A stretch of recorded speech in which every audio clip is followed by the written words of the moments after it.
नमस्कार दोस्तों आज मैं आपके लिए एक छोटी सी कहानी लेके आया हूँ।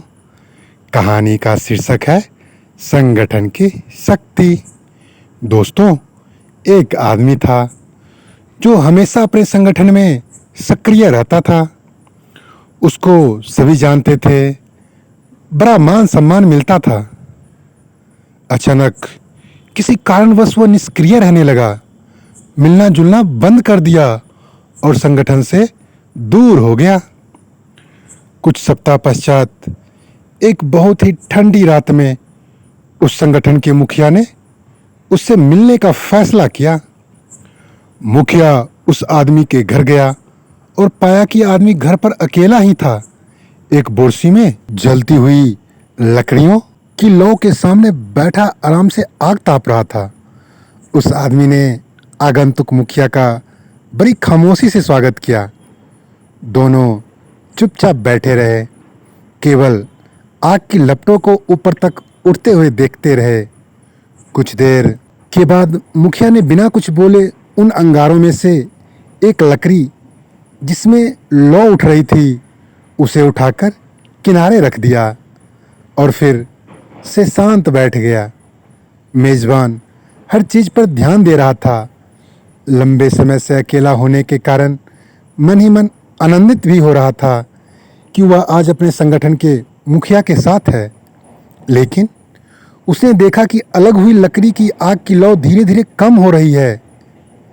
कुछ देर में आग बिल्कुल बुझ गई। उसमें कोई ताप नहीं बचा। उस लकड़ी से आग की चमक जल्दी बाहर निकल गई। कुछ समय पूर्व जो उस लकड़ी में उज्जवल प्रकाश था और आग की तपन थी, वह अब एक काले और मृत टुकड़े से ज्यादा कुछ शेष न था। इस बीच दोनों मित्रों ने एक दूसरे का बहुत ही संक्षिप्त अभिवादन किया, कम से कम शब्द बोले। जाने से पहले मुखिया ने अलग हुई बेकार लकड़ी को उठाया और फिर से आग के बीच में रख दिया। वह लकड़ी फिर से सुलग कर लौ बनकर जलने लगी और चारों ओर रोशनी तथा ताप बिखेरने लगी। जब आदमी मुखिया को छोड़ने के लिए दरवाजे तक पहुंचा तो उसने मुखिया से कहा, मेरे घर आकर मुलाकात करने के लिए आपका बहुत बहुत धन्यवाद।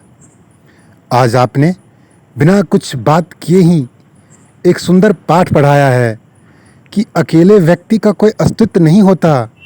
संगठन का साथ मिलने पर ही वह चमकता है और रोशनी बिखेरता है।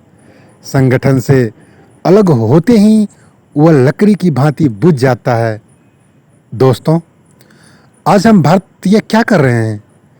हम अपने परिवार वालों से बात करने में कतराने लगे हैं। सगे संबंधी से बात करना तो बिल्कुल बंद ही कर दिया है। हम अनजान को अपना बनाने का कोशिश कर रहे हैं, परंतु जो हमारे अपने हैं उससे दूर होते चले जा रहे हैं।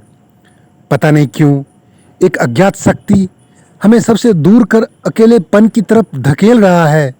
दोस्तों, एक बात याद रखना, पानी कितना भी गंदा क्यों न हो जाए, यदि वह पीने के काम नहीं आएगा तो आग बुझाने के काम तो आएगा ही।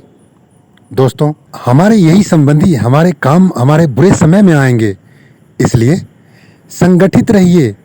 संगठन से ही हमारी पहचान बनती है, इसलिए संगठन हमारे लिए सर्वोपरि होना चाहिए।